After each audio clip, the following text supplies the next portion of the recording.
Hey, folks, for episode 96 of the Rental Roundtable, we had on Ted Wagner. He is the president of SEIS, Specialty Equipment Insurance Services. We recorded this episode in Atlanta at Rental Roundtable Live in January. Really talked about all things insurance for independent equipment rental companies. About a 30-minute episode, really informative. Definitely recommend you guys checking it out. I'll just move it right along. So my name is Ted Wagner. I work for Specialty Equipment Insurance. I've been in the insurance industry for way too many years at this point. I've done all sorts of work within the industry, claims, underwriting, loss control. I've worked for car dealerships. I've worked for large manufacturing and construction companies. And most recently, for the last 5 years, I've been working in equipment and equipment rental. So today's conversation is all going to be about property and casualty insurance and what it does for you and different ways that you can consider it within your rental business. This is the rough agenda that I'm going to be using. This slide sort of gives you a high-level overview of things that you should be considering in loss control for your business. This is like if you're getting your MBA in running your business, this is like risk management 101, maybe 102. So if you can get a copy of this later, you can take a picture. This covers everything. I've been talking to a number of you over the last few hours, and I'm convinced that every one of you in this room does at least one or two of the things on this chart. We're going to go through it, each one of them. You're all doing one or two of them. What I want to encourage you to do is, as I'm describing the different items, think about the things that you are doing, think about the things that you aren't doing, and then how you can fold the things that you aren't doing into your process to get a more complete overview. Everything on the left-hand side is about risk control.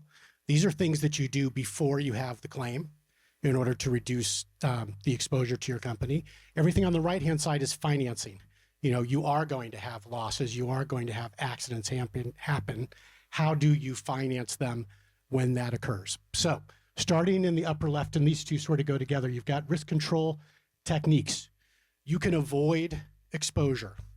Means exactly what it says. For example, you could not rent any equipment. Well, then you would avoid exposure. You could not own any equipment. Then you wouldn't have any exposure on your own lot. Okay. You can choose who you rent your equipment to, so that way you are limiting your exposure to people that you don't trust, or maybe you don't trust the training of their employees. So that's something that's within your control. If you do this well, you can reduce the number of accidents that are going to affect you financially. Loss prevention. Here, you're going to have exposure. Things can happen, but you're reducing the likelihood of having a claim. So an example here is you've got a skid steer. Skid steers can catch fire, but they generally don't do it spontaneously, right? They're going to catch fire because something nearby them catches fire. So if your skid steers are on your lot, but they're near a lot of wood pallets, and maybe it's even in an enclosed space, or maybe there's a lot of wood dust in that enclosed space. Well, you could reduce your risk of loss of fire to your skid steer by separating it from those wood pallets or not having so much fuel available. Again, that will reduce the claim that you'll have on your equipment. The next one is loss reduction or mitigation. So here, you're going to have a claim, but you want to make the claim as small as possible. So think of sprinklers. Okay, so you have a fire, fine, but you have sprinklers. They're going to put the fire out. Hopefully you avoid a total loss. Number 4 is separation and duplication. So here, let's say you've got your yard, you got everything in your yard. You're going to put up lights for security lights because your insurance company suggested that. They said this is a good idea. You could put up one very bright light. Okay. You could put up 2 very bright lights. That sounds great, but you could put up 2 lights that are maybe less bright.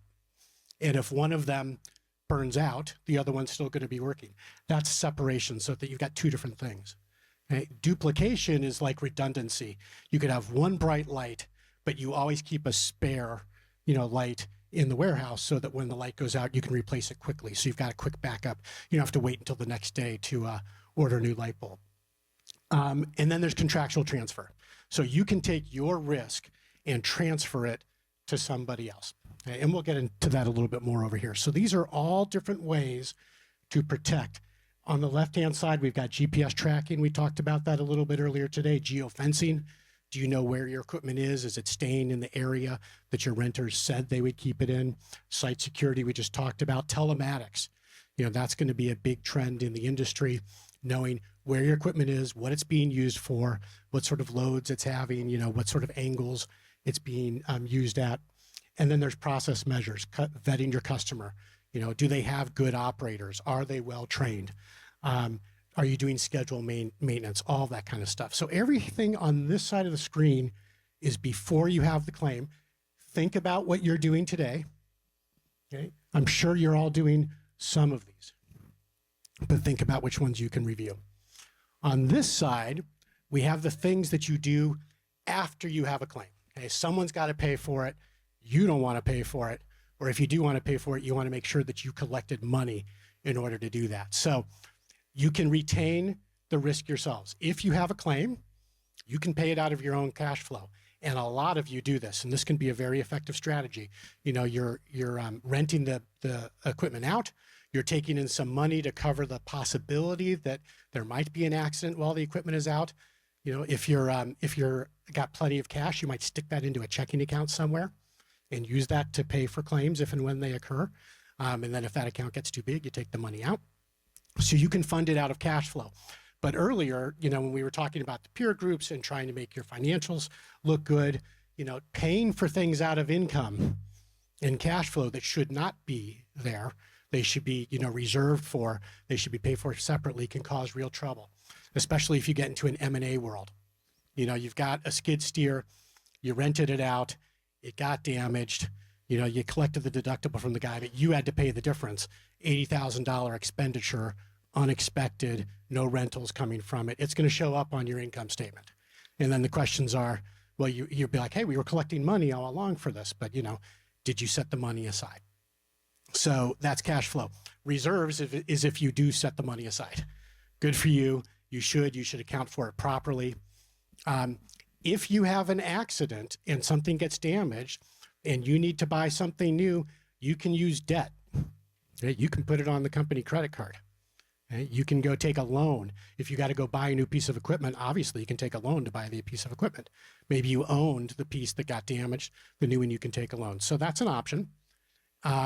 If you're really into insurance and risk financing, you could do a captive insurer. Maybe someone or a relative or a friend owns an auto dealership or a power sports dealership. They'll tell you all the time over cocktails, they got this great insurance program and they've got this captive insurer and they go on these fancy trips. So if you want to do that, you can do it. And I said, look at the okay, our tax people are like, yeah, it's deductible. Sure. Yeah. Caymans, Bermuda, absolutely.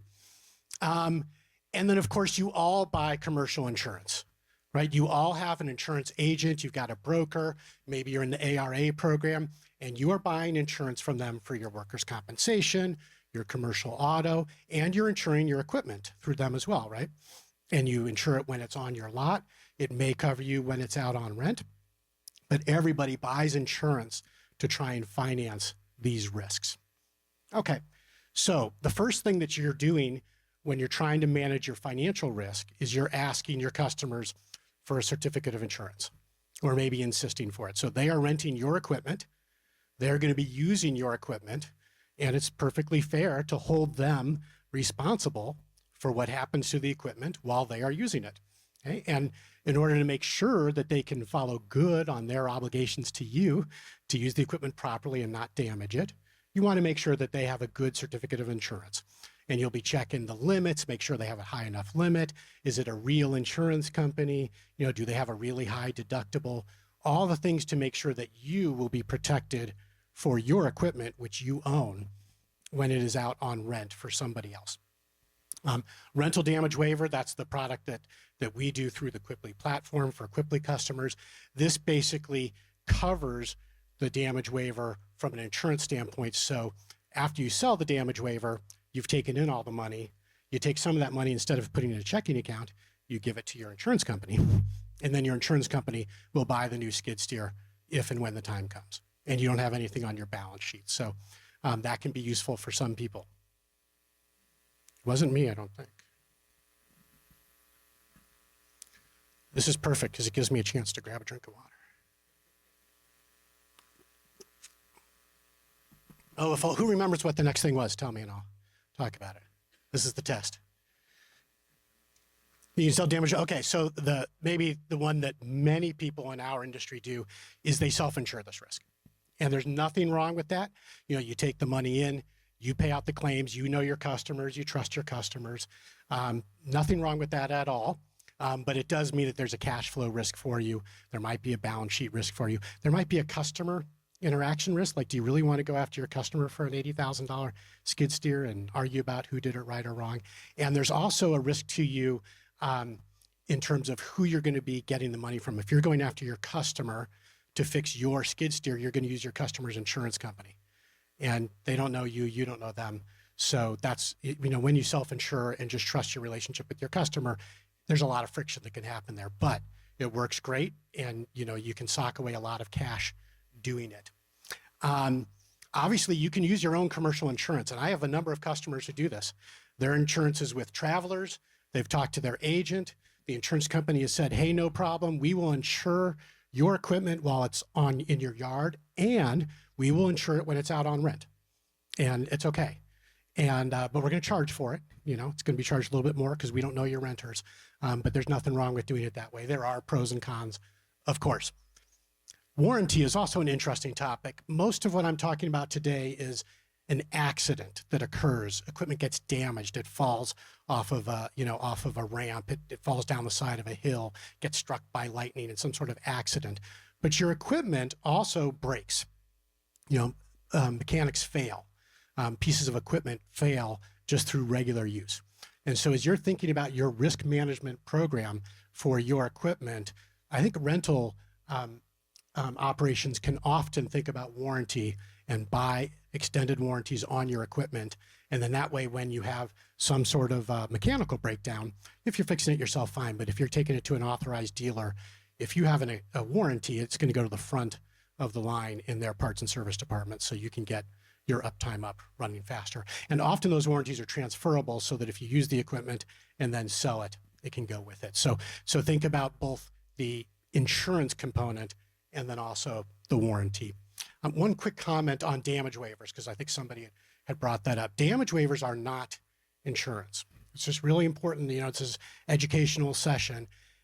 When you have an agreement with your customer for a damage waiver, that's a business agreement between two business parties. You guys are just agreeing, hey, I will not come after you if the equipment gets damaged while you're using it, okay, other than for the deductible that we agree upon. That is not insurance. Okay? And then on the back end, you either take care of the claims yourself or you buy insurance to cover yourself.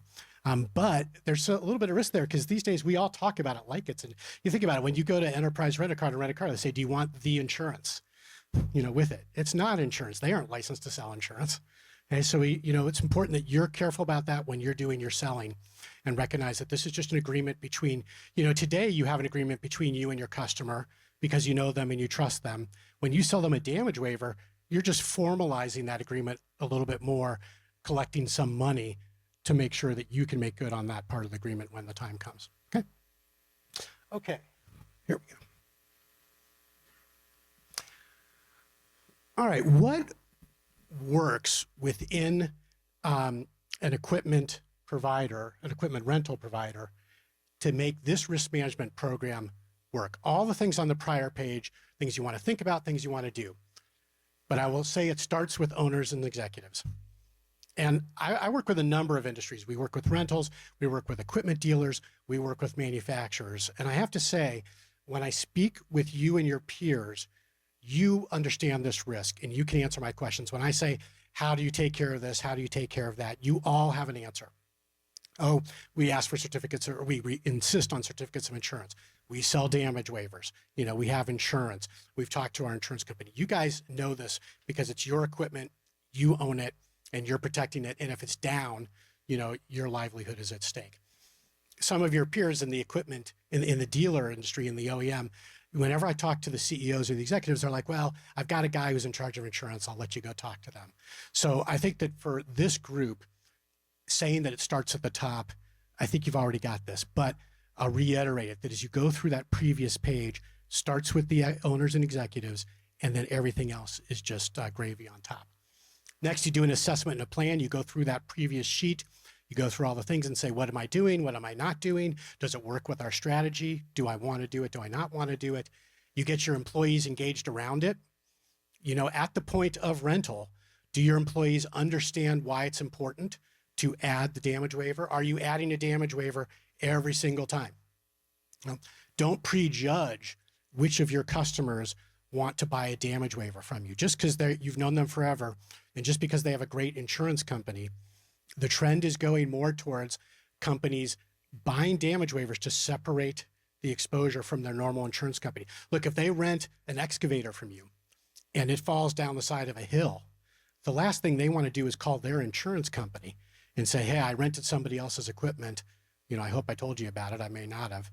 And I damaged it. What do I do now? Okay. They don't even want to have that phone call. They don't have to call their insurance agent, you know, and get a new certificate of insurance. So make sure that your employees are engaged. This isn't just a check the box kind of thing. This is an important part of your business. And then finally, systems and technology. I'm going to talk next about the future and where things are going. And it's so great to be here with Quipli, because Quipli is so forward facing on technology, integrations, as Kyle said, moving from being the system of record to being a system of action. It's all about the systems and the technology. You can train your people all day, but you need to give them the technology that makes that easy. So let's look at that. What are the trends? Right? What is happening in the industry for insurance risk damage? Complexity and granularity in risk assessment. As your insurer, I want to know, what am I insuring? Where is it? What kind of equipment is it? What geography is it in? Is it being used? Is it being idle? Is it being properly maintained? Okay, this is important. And in the old days, you know, people would ask the question, you'd fill out an application, maybe once a year, you would tell the insurance company about your business and they would assess it like that. Now, I want to know every day. You know, and I was thinking about as the ice storm was coming through, we went to go check our records and say, what sort of equipment, you know, do we have on file? Is it within the path? Is it out on rent, or is it in the yard? And, you know, if there's some big pieces of equipment, we called some people and said, hey, what is your plan for that equipment that I'm insuring for the storm? You know, just because you bought insurance from me, don't think you can just leave it out on the side of the road. Now, luckily, most of the equipment was used to move snow. You know, these are skid steers and CTLs. So integrations in multiple systems. This is a trend that we are absolutely seeing for rental houses and their service providers. Okay? You can do everything yourself. I mean, your system could do everything in one system, and that's the way systems used to be designed.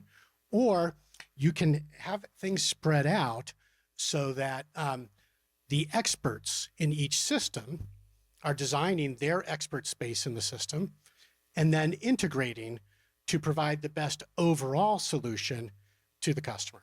And, you know, we talk about systems transforming to where they are now, to where they're going in terms of APIs and being able to communicate with each other effectively.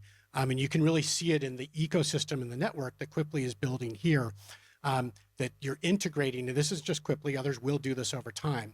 You're integrating with the best partner, with the best technology to deliver the solution to the customer at the point of rental, in your case. Use of analytical tools for speed and consistency. So we're going to talk about AI. I think the AI meter is up to maybe 30, 35, Court.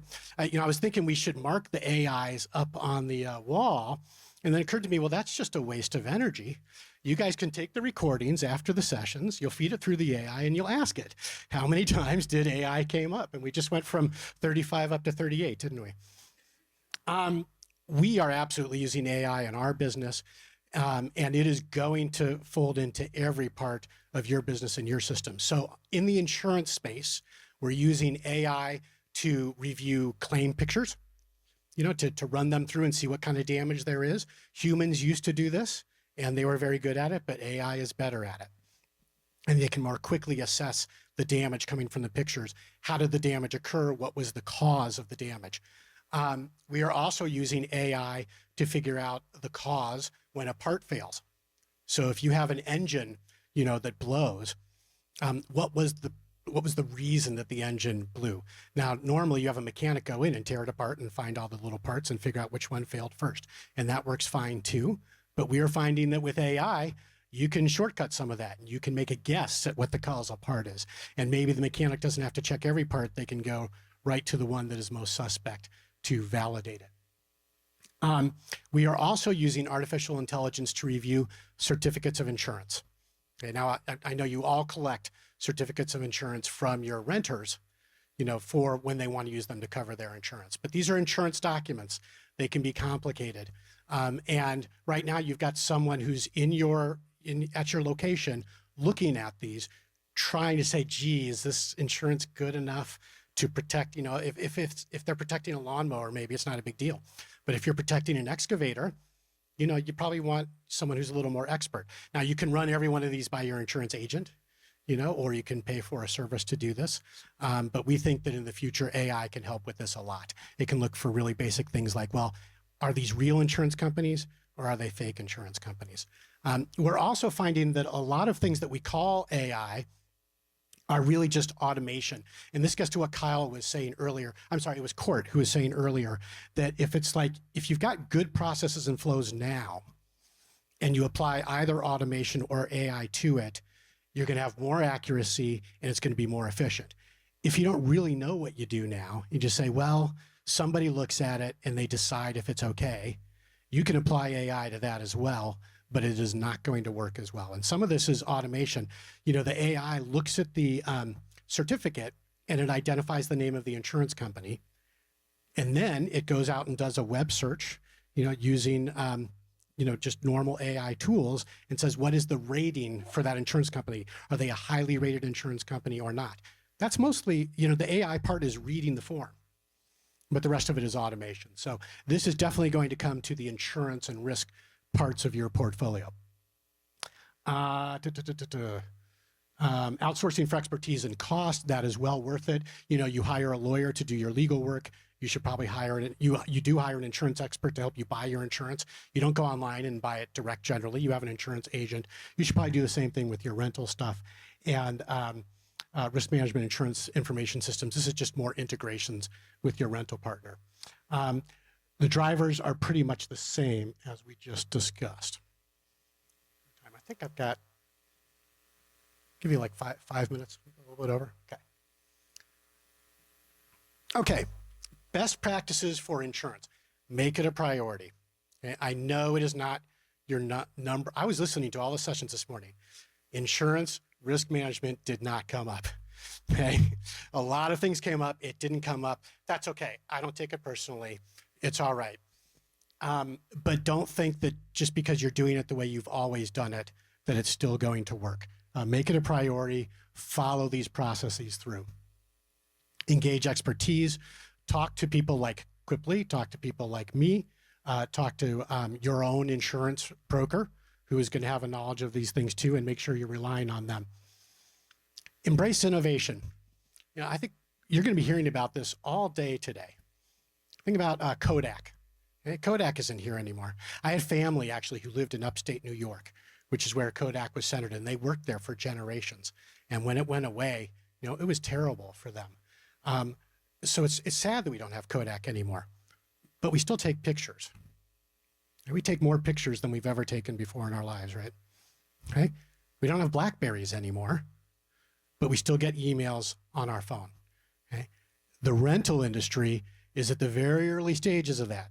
A lot of you are doing business the exact same way you were 10 or 15 or 20 years ago. The biggest innovation might be that you're using an email to send something instead of a fax. Okay? And there's nothing wrong with that. It has worked great. The profits have been there. But just because it's worked great up until now, don't ignore the types of innovation that may be affecting your business going forward. And finally, reassess regularly. You're so excited and jazzed up about this presentation. You are going to go out tonight after you have a few drinks at the cocktail party. And I know you're going to go sit down and you're going to write all this down. Say, I do this, I don't need this, I want to do that. Okay, great. Make sure you do it regularly, at least once a year. Bring your family, bring your other managers into it so everybody understands what you're insuring, what you're taking on the risk for, how it affects the bottom line, and do that regularly. That is it. Questions? Happy to take any questions. Yes. Do you sell the product where when we collect the damage waiver, we then pay it out to you at the end of the month, and then you essentially step in and cover that? Yes, that is one of the products that we sell, absolutely. And that is the product that is integrated with the Quipli platform. It's super easy. Perfect. Thank you. Because I've been doing it without the insurance. And Yeah. Yeah, it's one of those things where I talk to people all the time, like, we've been doing it this way forever. Every once in a while we have to pay a claim, but it's fine. And the answer is, okay, but you don't have to. You can just take the profit and sleep better at night. And when you think about some of these risk management things, when you do it yourself, maybe you're not checking every time that they've got the certificates, and maybe you're not following all the processes and it's just a handshake. But when you have a partner and you got to put it in the system, like the Quipli system, it tightens up your risk management a little bit and allows you to hold your customers accountable, but also protect yourself. Do you sell liability and equipment insurance as well? No, we do not. So for liability, you want to use your own insurance agent for that. And for liability for your customers, that's sort of I don't worry about that too much. But one thing we do is we also do extended warranties. All right, I will turn it back over to Kyle. Thank you so much. Appreciate it.